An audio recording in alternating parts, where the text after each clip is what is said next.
অলৌকিক অথবা ভৌতিক এইরকমই একটি গল্প আজকে আপনাদের আমি বলবো। তখন আমি যুবক, নানা দেশ বিদেশে জাদু প্রদর্শনী করে বেড়াচ্ছি আমার দলবল নিয়ে।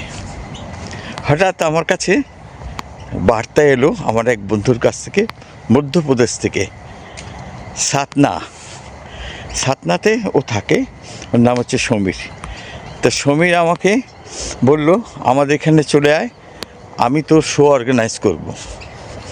নির্দিষ্ট দিনে আমি ট্রেনে চেপে ওর ওখানে হাজির হলাম। পরদিন সকালবেলায় ও আমাকে রিসিভ করতে এলো স্টেশন থেকে নেবে ও আমাকে ওদের বাড়িতে নিয়ে যায়। বাড়িতে ওর মা ও স্ত্রী আছেন, তাদের সাথে আলাপ হলো। তারা আমাকে দেখে খুব খুশি হলেন, কেননা ওর মা আসলে মানে আমার বন্ধুর মা আসলে কলকাতার মেয়ে ছিলেন। দীর্ঘদিন ওরা প্রবাসী, ওর বাবা নেই, বাবা মারা গেছে। আমার ওই বন্ধুটি ওখানে একটি বড় একটি রেসিডেন্টাল হোটেলে ম্যানেজার। যাই হোক, আমাকে বলল যে আমার বস খুব পয়সাওয়ালা লোক আছে, ফাইন্যান্স দিক দিয়ে তুমি চিন্তা করো না, আমি ওর সব ব্যবস্থা করব। তা আমাকে সকালবেলা ওদের বাড়িতে রেখে আমাকে বললো, তুমি স্নান খাওয়া করে বিকালের দিকে আমার হোটেলে চলে এসো। ঠিক আছে। যথারীতি আমি স্নান টান করে খাওয়া দাওয়া করে ওদের বাড়ির থেকে বেরিয়ে পড়লাম একটু চারপাশটা দেখতে দেখতে ওর হোটেলে গিয়ে পৌঁছলাম।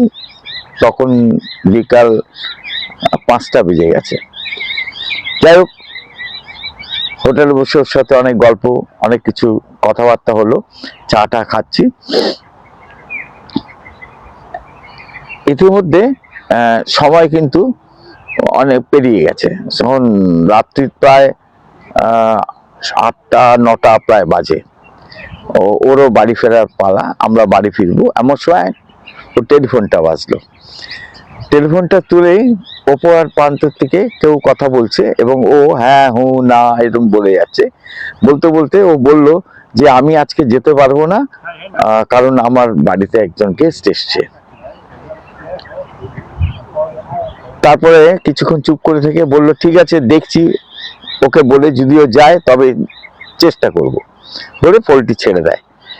আমি কৌতূহলবশত আমি ওকে জিজ্ঞেস করি, কে ফোন করছিল? কাস্টমার? বললেন না, একজন সাধু মহারাজ, উনি মাইহারে থাকেন, মাইহার থেকে উনি এসছেন এখানে, ওনার একজন শিষ্য আছে তার বাড়িতে, সেখানে কালী পুজো করছেন, তাই আমাকে বললো যে এরকম ওখানে যেতে। তাই আমি ওকে বললাম যে আমি আজকে যেতে পারবো না, যেহেতু তুমি এসছো।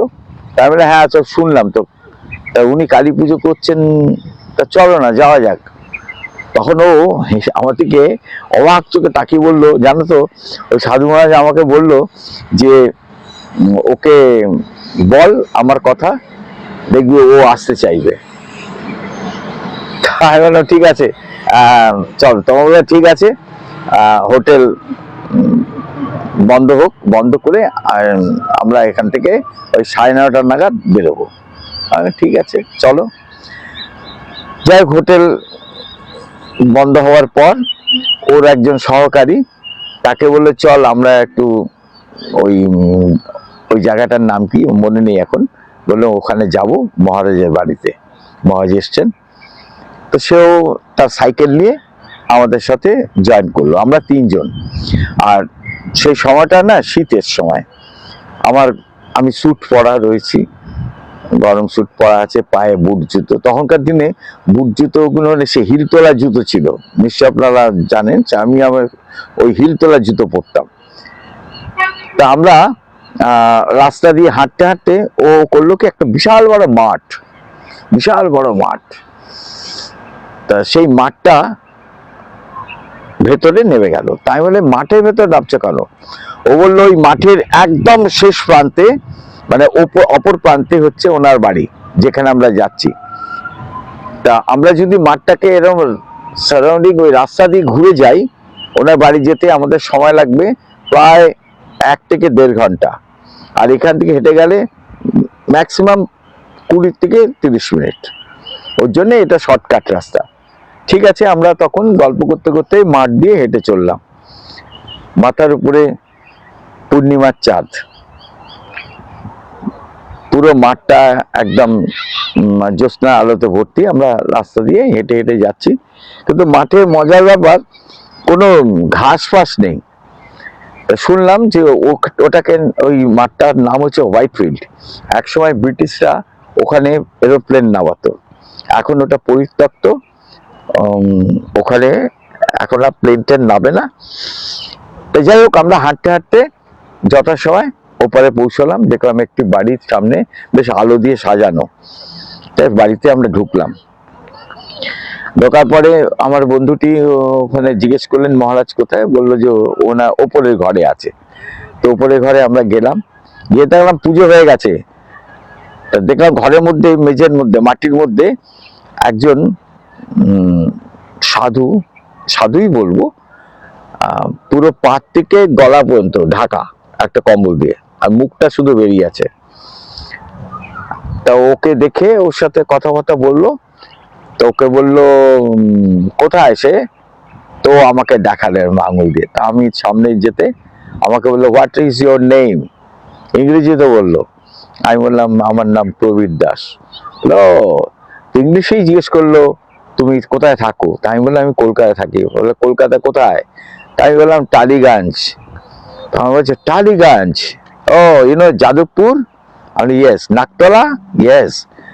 তখন আমাকে হাসছে, আসলে okay okay, I will talk to tomorrow. তাই বলে আচ্ছা ঠিক আছে।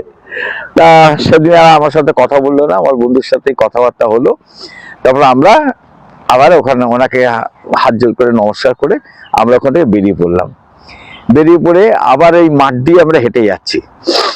তো হেঁটে যেতে যেতে আমি আমার ওই বন্ধুকে জিজ্ঞেস করলাম, উনি ওনার সম্বন্ধে তখন আমি জিজ্ঞেস করলাম। তো বললো যে উনি ওই মাইহার পাহাড়েতে, ওখানে সারদামা আছেন, ওইখানেই উনি থাকেন। ওনাকে সবাই বোম বোম বাবা বলে। আমি বললাম আচ্ছা। বলে ভীষণ পাওয়ারফুল ম্যান, খুব আধ্যাত্মিক তোর মানুষ। ঠিক আছে, ভালো কথা। যাই হোক, এরকম গল্প করতে করতে তখন আমরা রাস্তা ওই মাঠ দিয়ে হেঁটে যাচ্ছি অপর প্রান্তে। অনেক করে গল্প করতে করতে মানে সময় কখন পেরিয়ে গেছে জানি না। হাতের ঘড়িতে দেখছি প্রায় 40 মিনিট হয়ে গেছে। আমরা তখন হাঁটছি, পেছন দিকে ঘুরে দেখছি বাড়িটা দেখতে পাচ্ছি। তা আমি ওকে জিজ্ঞেস করলাম, আরে আমরা তো প্রায় হাঁটছি 40 মিনিট, তো বাড়িটাও দেখা যাচ্ছে, আমরা কি রাস্তা ভুল করলাম? ও যে না না, ওইতে সোজা রাস্তায় যেতে হবে। আমরা না রে ভাই, এই গড়বড় কিছু লাগছে। জাস্ট এই কথা বলেছি, বলার পরে মনে হলো কেউ যেন আমার পা দুটো ঠিক পায়ের ওখানটায় কেউ ধরে আমার এক টান মারলো। আমি মুখ থুবড়ে পড়ে গেলাম মাঠেতে। পড়ে গিয়ে যখন পড়েছি তখন না কয়েক সেকেন্ডের জন্য আমার জ্ঞান ছিল না।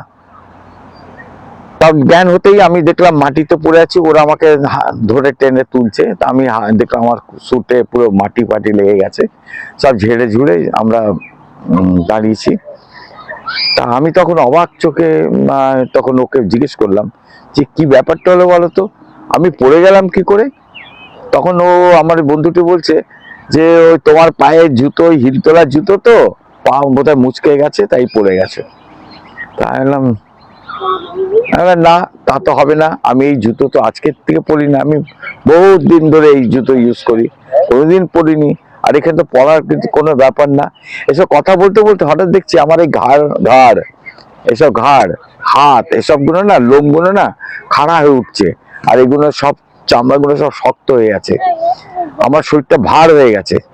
তখন আমি ভাবলাম কি জানি, ওই যে সাধু মহারাজ উনি তান্ত্রিক না তো?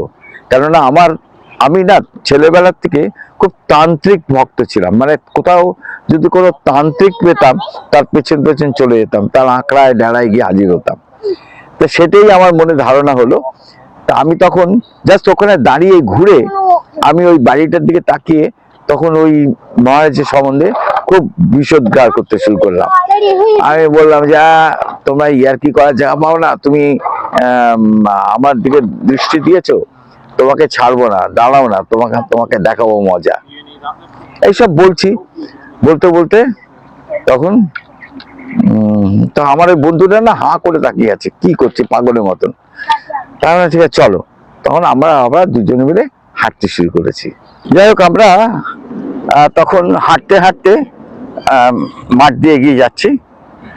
তো মাঠটা অনেকখানি যাচ্ছে, আর আমার দু সাইডে, একদিকে আমার ওই বন্ধু, আর এক সাইডে ওর যে সহকারী সে সাইকেল নিয়ে, আর আমি মাঝখানে, এইভাবে আমরা হেঁটে যাচ্ছি। অনেকখানি যাওয়ার পরে দেখলাম মাঠের একটা প্রান্তে একটা ছোট্ট একটা ঢিবি। আপনারা অনেকেই গ্রামে গঞ্জে দেখবেন যে মানুষ মারা গেলে পর তাদের ওই সমাধি দেওয়া হয়, তাদের ভস্ম এনে তাদের বাড়ির জমিতে সমাধি করে, দিয়ে তুলসী মঞ্চের মতন করে দেয়। ঠিক সেরকম ওই 1 হাত কি 1.5 হাত উঁচু মতন একটি সিমেন্টই হোক বা মাটির হোক এরকম হবে, সাদা রঙের দেখলাম, মাঝখানে একটা গর্ত মতন আছে। তা আমি ওটা দেখে আমরা 3জন ওখানে দাঁড়িয়ে পড়লাম। দাঁড়িয়ে পড়ার পর আমি ওখানে হাত জোর করে আমি বলতে শুরু করলাম, তুমি কে আমি জানি না, তুমি হও ঈশ্বর, নয় কেউ না, কেউ তো হবেই। আমার মনে হচ্ছে আমরা পথ হারিয়েছি, আমাদের পথ দেখাও, আমাদের যেতে দাও, জাস্ট এই কথাটা বলেছি। বলার পরে দেখুন আমার এখনো গায়ে লোম খাড়া দিচ্ছে। বলার পরে তখন আমি জাস্ট আমার ডান দিকে তাকিয়েছি, তাকিয়ে দূরে দেখতে পাচ্ছি যে একটা বিশাল বড় গাছ। গাছটা রাস্তার, এরকম রাস্তা রয়েছে, রাস্তার এক ধার দিয়ে উঠেছে, আরেক ধার দিয়েও আরেকটা গাছ উঠেছে। দুটো গাছ ঠিক মানে এর মতন করে জুড়ে আছে, আর গাছে কিন্তু কোনো পাতা নেই, পাতা টাতা কিচ্ছু নেই। সে গাছটা ওইভাবে দাঁড়িয়ে আছে। তখন আমার মনই বললো যে ওই গাছের নিচ দিয়ে তোমরা বেরিয়ে যাও। তখন আমি আমার বন্ধুকে বললাম, চলো এক কাজ করি, ওই যে গাছটা দেখা যাচ্ছে না, ওই গাছটার ভেতর দিয়ে আমরা চলে যাই। যাই হোক, আমরা গাছটার ভেতর দিয়ে হাঁটতে শুরু করেছি। গাছটা যেখানটায় আমি এই ঘটনাটা ঘটেছে, অর্থাৎ আমি ওই নমস্কার করে বলছিলাম, সেখান থেকে ওই 100 মিটারের মতো হবে, কাছে। জাস্ট আমি গাছটা আমরা ক্রস করেছি। ক্রস করার পর আমার কি মনে হলো, একটু পেছন ঘুরে দেখি। জাস্ট আমি পেছন ঘুরে দেখেছি, পেছন ঘুরে দেখছি যে ওই যে দূরে ওই কনস্ট্রাকশনটা ছিল, ছোট্ট কনস্ট্রাকশনটা, তো সেখানে যেমন কাঁচা কয়লার ধোঁয়া ওঠে, ঠিক সেরকম কাঁচা কয়লার ধোঁয়ার মতন উঠছে। আর সেখানে একটা বিকট, একটা বিভৎস একটা মূর্তি আমাদের দিকে এরকম কোমরে এরকম হাত দিয়ে এরকম ভাবে দেখছে। আমি না ওই দেখার পর ওদের বললাম শীঘ্রই দৌড়াও এখান থেকে। আমরা তখন ওখান থেকে দৌড়াতে শুরু করলাম। দৌড়তে দৌড়তে যখন দেখলাম মাঠটা শেষ হয়ে গেছে, গিয়ে ওই মেন রোড এসে পৌঁছেছি। অবাক কাণ্ড, মেন রোডটা আসার পরে একটা জায়গায় আমরা দাঁড়িয়েছি, দাঁড়িয়ে নিঃশ্বাস নিয়েছি। তখন দেখছি ওইখান থেকে ওদের বাড়ি বেশি দূর না, কিন্তু তখন আমি ঘড়িতে দেখছি আমাদের এই ঘটনাটা প্রায় 1 ঘন্টার উপরে ঘটেছে, যেখানে 8 ঘন্টার মধ্যে আমরা ক্রস করে যাওয়ার কথা ছিল। এটা প্রায় 1 ঘন্টা ধরে আমরা ওই মাঠের মধ্যে ঘুরপাক খাচ্ছিলাম। যাই হোক, এই করতে করতে বাড়ির কাছে এলাম। আমার বন্ধুর অ্যাসিস্ট্যান্ট সে সাইকেল নিয়ে বাড়ি চলে গেল। আমার বন্ধুও আস্তে আস্তে আমরা বাড়িতে এসে ঢুকলাম। বাড়িতে ঢোকার পরে আমার বন্ধু হাসছে, আমাকে বলছে, জানো তো তোমাকে বলিনি তুমি ভয় পাবে। মানে কিসের? বলছে ওই মাঠে না কেউ রাত্রে যায় না, কিন্তু আমরা যেহেতু 3জন ছিলাম তার জন্য আমি সাহস করে গিয়েছিলাম। ওই মাঠে না ওখানে গন্ডগোল আছে, ভূত প্রেত আছে। আমি বললাম, তা ভূত প্রেত আছে জেনে যাওয়ার কি দরকার ছিল?